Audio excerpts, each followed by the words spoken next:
At the age of 80, the Buddha completed his last training retreat in Vaishali, and here he announced that in 3 months he would leave this world and attain parinirvana in Kushinagar. He told Ānanda, his chief attendant and disciple, "My body is like an old, broken cart. It is weak, but I will carry on until the time comes for me to leave this world." When Ānanda, overwhelmed with sorrow, worried that the Buddha might leave without giving any final guidance, the Buddha gently assured him, "What more is there to teach? I have revealed the Dhamma openly, holding nothing back. The bhikkhus don't need to depend on me. Let them rely on the Dhamma. Be your own island, your own refuge, with the Dhamma as your guide." With this calm acknowledgement, he began his journey, choosing the humble village of Kushinara as the site of his final rest. As he traveled with Ānanda and other disciples, he continued to teach the Dhamma to common people, guiding others towards liberation. Along the way, the Buddha visited villages and towns where he gave his final teachings. The Buddha arrived in the village of Pava, where he and his disciples were welcomed by Kunda, a humble goldsmith. Out of devotion, Kunda prepared a special meal, including the delicacy known as Shukar Madhva, most likely a mushroom or pork dish. In the morning, Buddha reached the abode of Kunda. The Buddha requested that this dish must be served only to him, and that the rest of the food should be shared among the monks.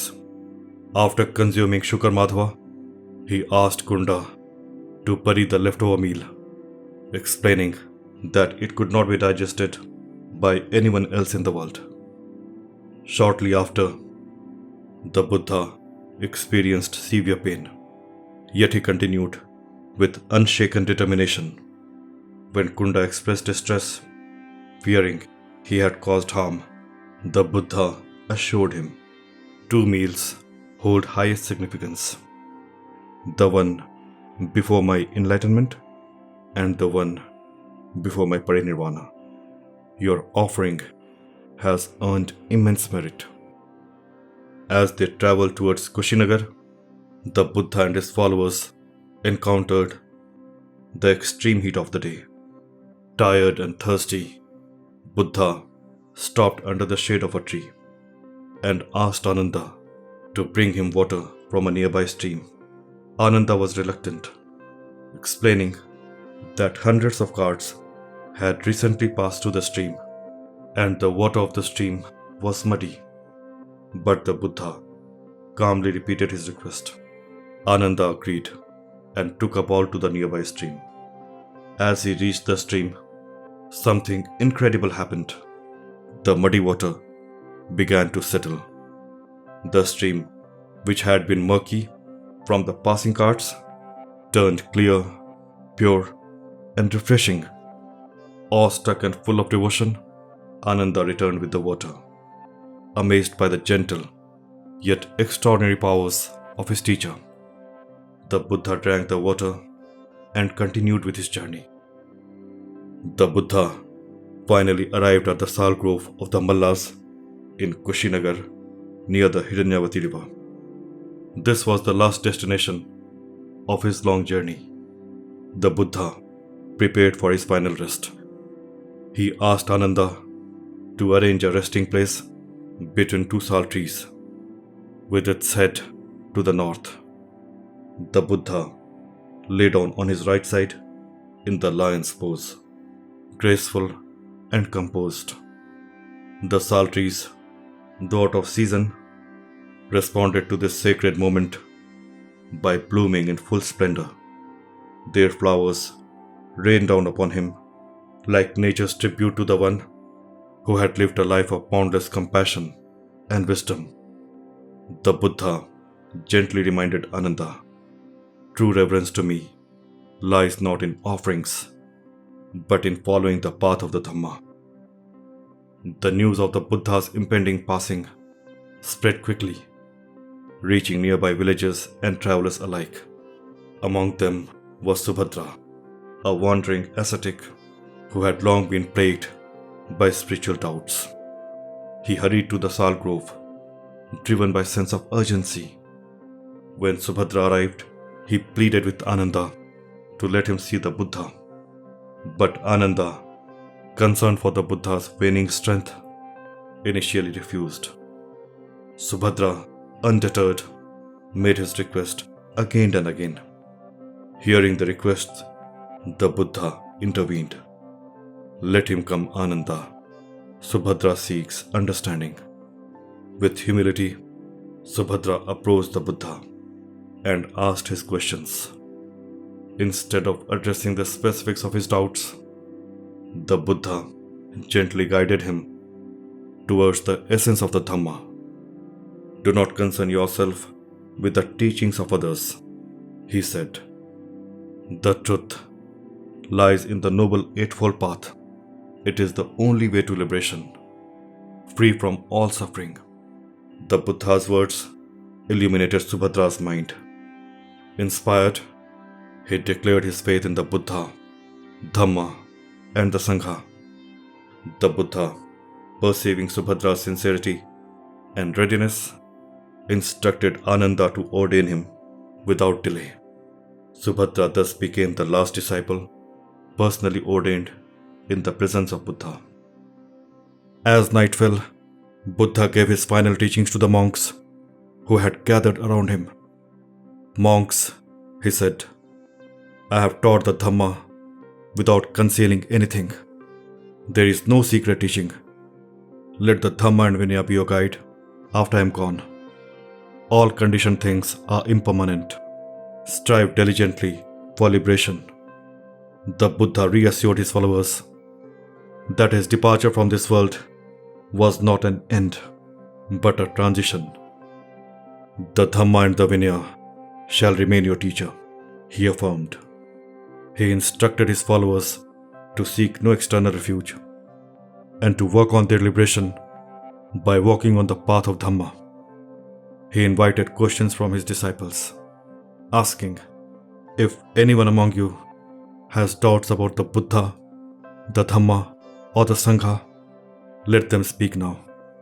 Yet silence prevailed. Ānanda spoke with reverence, saying, Lord, no one here has any doubts. The Buddha smiled gently, assuring them that even the least advanced among them was on the path to eventual enlightenment. As the Buddha's final moments approached, Ānanda, his devoted attendant, was overcome with sorrow. He went to a nearby monastery and started to cry, struggling with the impending loss, and also because, despite years of efforts, Ānanda had still not attained liberation. The Buddha, sensing his absence, called for him. When Ānanda arrived, tears filled his eyes. The Buddha spoke gently. Do not grieve, Ānanda. Everything that arises must pass away. This is the nature of life. You have served me with unmatched love and devotion. Continue on the path of Dhamma, and liberation will soon be yours. As his final moments approached, the Buddha instructed Ānanda to invite the Mallas, the ruling clan of Kushinagar, to pay their respects. Though heartbroken, Ānanda carried out the request, and the Mallas, overwhelmed with grief, gathered under the sal trees. Some wept openly, others knelt in silent reverence, but all were united in their devotion to the Enlightened One. Lying between the twin sal trees at Kushinagar, the Buddha prepared to enter Nirvana.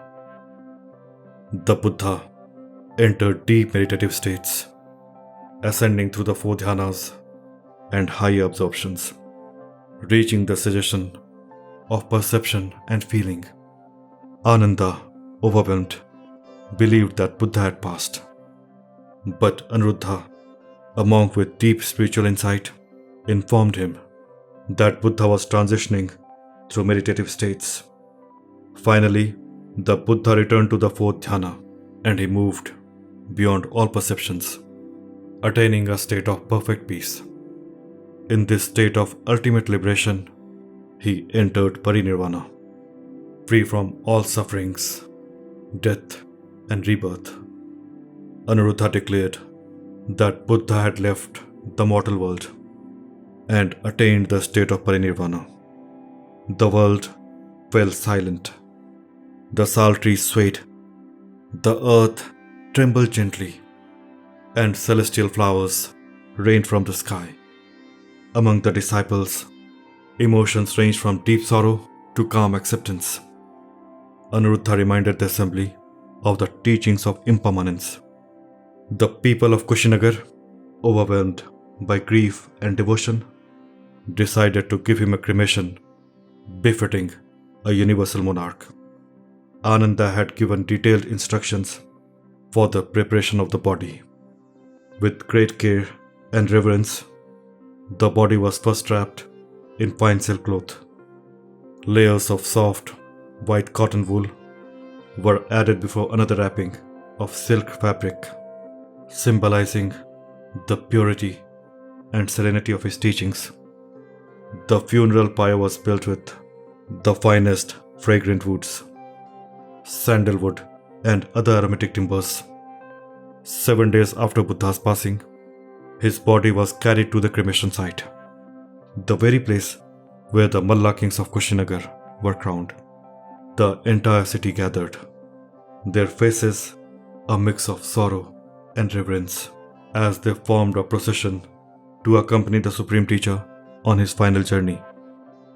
As the fire consumed the physical remains of the Buddha, clouds gathered in the sky, and gentle rain began to fall, cooling the flames. After the cremation, the Buddha's sacred relics were carefully collected and enshrined by the Mallas. However, news of his passing spread quickly, and leaders from distant regions came to Kushinagar, each hoping to claim and receive a share of the relics. The Sakyas of Kapilvastu, the Lichvis of Vaishali, and others, all deeply connected to the Buddha's teachings, laid their claims. Dispute arose, threatening the harmony that the Buddha had spent his life teaching. Amid this tension, a wise Brahmin named Drona came forward. With calm words, he reminded the leaders of the Buddha's message of unity, compassion, and non-violence. He proposed dividing the relics into 8 equal parts so that each clan could honor the Buddha.